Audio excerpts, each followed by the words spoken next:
अस्सलाम वालेकुम नाजरीन। इस एपिसोड के आगाज में हम देखते हैं कि रात के वक्त एक जहाज समुद्र में से आगे बढ़ रहा होता है, जिसके एक कमरे में हलीमा खातून बैठी हुई होती है कि थोड़ी ही देर के बाद स्पोर्चा उसके लिए खाना लेकर कमरे के अंदर दाखिल होती है और उसके पास आकर कहती, तुम्हें एक दो नवाले कुछ खा लेना चाहिए। हलीमा कहती, मुझे नहीं चाहिए, मैं ऐसे ही ठीक हूँ। तो स्पोर्चा उसके पास बैठ जाती है और खाना उसके सामने रख देती है और कहती, तुम परेशान हो, मैं समझती हूँ, लेकिन फिक्र मत करो, हम फातिमा को बचा लेंगे। हलीमा कहती, तुम्हारे लिए ये कहना आसान है, शायद रोमी जहनियत ना भाईचारा जानती है ना खानदान, इनका काम सिर्फ झूठ और फरेब है। तो स्पोर्चा थोड़ा गुस्से से कहती, हलीमा, मैं इस तरह की सलूक की हकदार नहीं हूँ, खुदा गवाह है, जब हम दुश्मन थे तब भी मैं तुम्हारे खानदान पर रश्क करती थी और किस्मत ने मुझे इस खानदान का हिस्सा बना दिया और मैंने भी इसे कबूल कर लिया। लेकिन तुम अब भी मुझे नफरत की निगाह से देखते हो। तुम गोंजा, नीलोफर तो ये भी नहीं चाहती कि मैं उसके बच्चों से बात करूं। ठीक है, मैं समझती हूँ कि वो एक मोहब्बत करने वाली औरत है। तो हलीमा कहती, लेकिन अगर मेरे भाई की जिंदगी में कोई नई खातून आ भी जाए, उनका दिल नीलोफर के पास ही है और मेरी भाभी भी ये बात बहुत अच्छी तरह जानती है। स्पोर्चा कहती, अगर वो इतनी पुरएतमाद है कि उरहान साहब के दिल में सिर्फ वही है, तो फिर वो मुझे बर्दाश्त क्यों नहीं कर पाती? हलीमा कहती, मेरी भाभी तुम्हारी वजह से डरती है कि मेरे भाई और भतीजों को नुकसान न पहुंचे, क्योंकि वो तुम पर भरोसा नहीं करती। और फिर खड़े होते हुए कहती, मैं भी तुम पर भरोसा नहीं करती। तो स्पोर्चा भी खड़ी हो जाती है और कहती है, तुम जो चाहो सोचो हलीमा, मैं अपने खानदान के सुकून के लिए जो मुझसे बन पड़ा करूंगी। हलीमा कहती, तुम बेकार में कोशिश कर रही हो, तुम्हारे बोरसा से जाने तक हमें भी सुकून नहीं मिलेगा। और ये कहकर वहां से रवाना हो जाती है। हलीमा जैसे ही कमरे से बाहर जाती है तो अलाउद्दीन साहब कमरे के अंदर दाखिल होते हैं और स्पोर्चा के पास आकर बैठ जाते हैं और उससे कहते, अगर उसने तुम्हारा दिल दुखाया है तो माफ करना। स्पोर्चा कहती, नहीं हलीमा, मुझे कभी कबूल नहीं करेगी, वो मुझ पर भरोसा नहीं करेगी, मैं समझ गई हूँ। तो अलाउद्दीन साहब कहते, उसने जो कुछ भी कहा तुम दिल पर मत लो स्पोर्चा,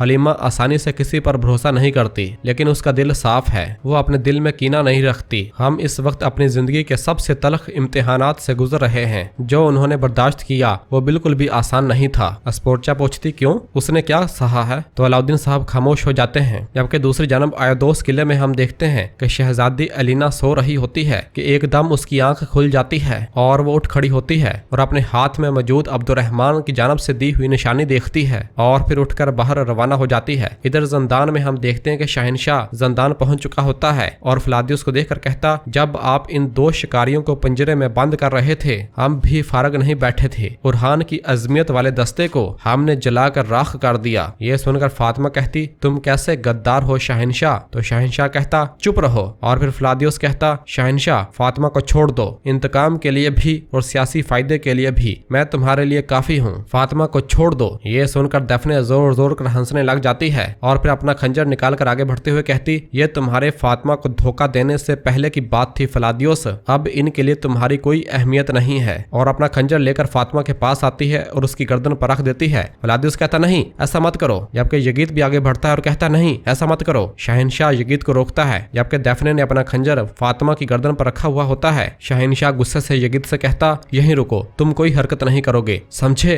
और फिर फ्लादियुस कहता, अगर तुमने इसके बाल को भी नुकसान पहुंचाया, फातिमा को नुकसान पहुंचाया तो दफने। लेकिन दफने अपना खंजर मजीद फातिमा की गर्दन पर कस रही होती है और हंस रही होती है। इसी दौरान आंद्रियास भी वहां पर आ जाता है और कहता, तो फिर उरहान के जंगी मंसूबे के बारे में बताओ। अगर तुम चाहते हो कि तुम्हारी मोहब्बत जिंदा रहे तो तुम्हारे पास कोई और रास्ता नहीं है। दफने जब अपना खंजर मजीद फातिमा की गर्दन पर दूसरी जानब से रखती है तो फ्लादियुस कहता, नहीं ठीक है मैं बताऊंगा, रुक जाओ। दफने कहती, मेरे महबूब, मैं अभी खून बहाने वाली थी। और फिर शहनशाह कहता, चलो जल्दी बोलो। एवरानोस बताने ही लगता है कि उरहान साहब का अगला मंसूबा। फातिमा उसे रोकते हुए कहती, एवरानोस हरगिज नहीं, एक लफ्ज मत बोलना, मैं शहादत के लिए तैयार हूँ। इस पर एवरानोस को कुछ समझ नहीं आ रहा होता कि वो क्या करे। और फिर एवरानोस कहता, उरहान साहब का अगला मंसूबा गोक्सू पुल को तबाह करना है। ये सुनकर शहनशाह कहता, इस तरह वो शहनशाह और सरहदों के दरमियान जमीनी राब्ता काट देंगे। और फिर दफने भी अपना खंजर फातिमा की गर्दन से पीछे हटा लेती है। जबकि इसी दौरान शहजादी अलीना भी जंदान के करीब पहुंच जाती है और एक सुराख से उनकी बातें सुनने लग जाती है। दफने हंसते हुए कहती, गोक्सू पुल, हाँ मेरे महबूब। तो आंद्रियास कहता, हाँ गोक्सू पुल, मैंने साबिक आयदोस के तैकफूर और अपने बाप को इस पुल से नीचे फेंका था। सब ने इसे हादसा समझा,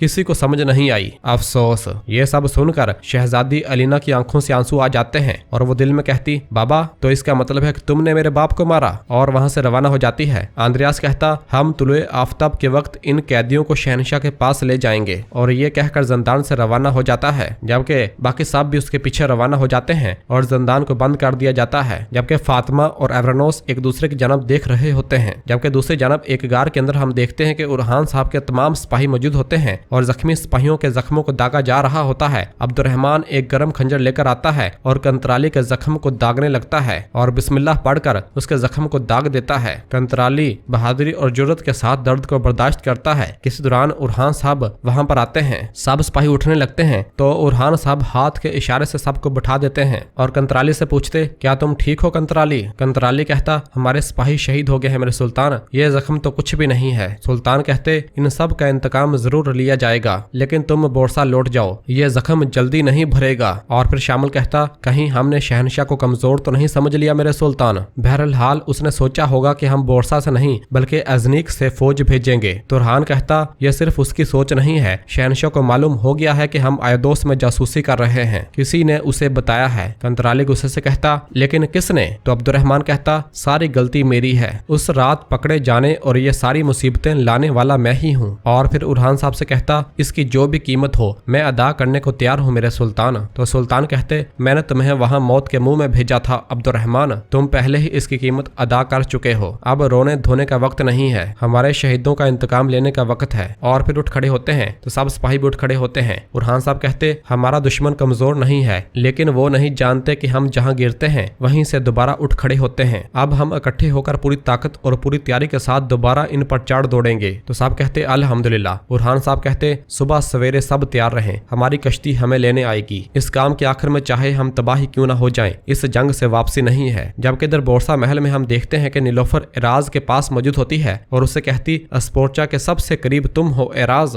मैं इसकी तरफ से बिल्कुल भी मुतमईन नहीं हूँ, सब जानते हैं। एराज कहती, हम जानते हैं नीलोफर खातून। नीलोफर कहती, मुझे डर है कि वो फिर से अपनी मनमानी करके कोई मुसीबत खड़ी ना कर दे, अभी तो वो फातिमा के लिए गई है। लेकिन एराज कहती, आपको लगता है कि वो भाग जाएगी? नीलोफर हाँ में सर हिलाती है। एराज कहती, नहीं, अब वो हमारे सुल्तान को नहीं छोड़ेगी। और फिर कहती, मुझे माफ करें। नीलोफर कहती, माफ करने वाली कोई बात नहीं है, मैं सब जानती हूँ एराज। एराज पूछती, क्या नीलोफर खातून? तो नीलोफर कहती, एराज, हम सब जानते थे कि यह सियासी शादी है, थी कुछ वक्त पहले तक। एराज कहती, अब मैं क्या कहूँ, मुझे समझ नहीं आ रहा खातून। नीलोफर कहती, यकीनन दिलों में एक दूसरे के लिए जगह बन जानी थी, हमारी रियासत के मुस्तकबिल के लिए, इंशाल्लाह इनके नेक बच्चे भी होंगे। एराज कहती, इंशाल्लाह। नीलोफर कहती, यकीनन तुम सबसे बेहतर जानती हो, तुम हर वक्त अस्पोर्चा के साथ होती हो, इसका दिल पिघल गया है। एराज कहती, अगर ऐसा न होता तो वो यकीनन अपने दरमियान से तलवार न हटाती। यह सुनकर नीलोफर का एक जोरदार झटका लगता है और कहती है, तलवार? ऐसा ही है, तुम सच कहती हो। और फिर कहती, ठीक है, मैंने तुम्हें बहुत रोके रखा, जाओ अपना काम करो। और फिर एराज कमरे से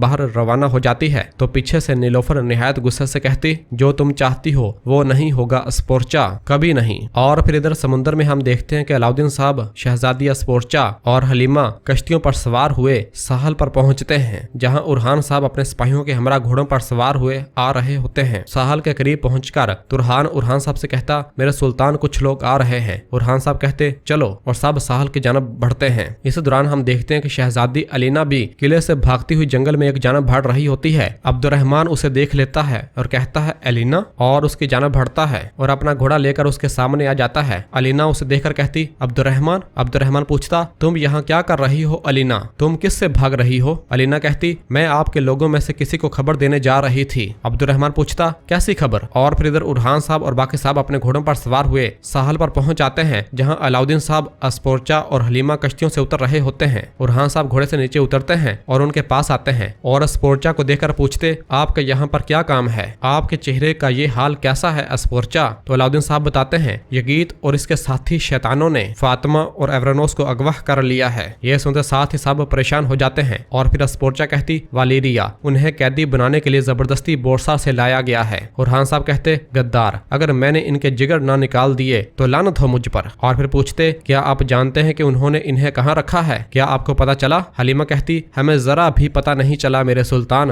और फिर तमीर बुका कहता, मेरी जबान ये कहने की हिम्मत नहीं कर रही, लेकिन इस यगीत नामी शैतान में रहम नाम की कोई चीज नहीं है। अगर हमने उन्हें वक्त पर ना ढूंढा, अल्लाह हिफाजत करे मेरे सुल्तान। और फिर इस दौरान एक जानब से अब्दुर्रहमान की आवाज आती है, हजूर, एलिना सब कुछ जानती है। और नाजरीन इसी जगह पर एपिसोड खत्म करते हैं। मिलते हैं बहुत जल्द अगली एपिसोड के साथ। वीडियो को लाइक कर दें और जिन दोस्तों ने अभी तक चैनल सब्सक्राइब नहीं किया वो जल्दी से चैनल सब्सक्राइब कर दें और बेल आइकन यानी घंटी वाले निशान को भी प्रेस कर दें ताकि आने वाले एपिसोड्स आपको आसानी मिल सकें। दुआओं में याद रखें। अल्लाह हाफिज।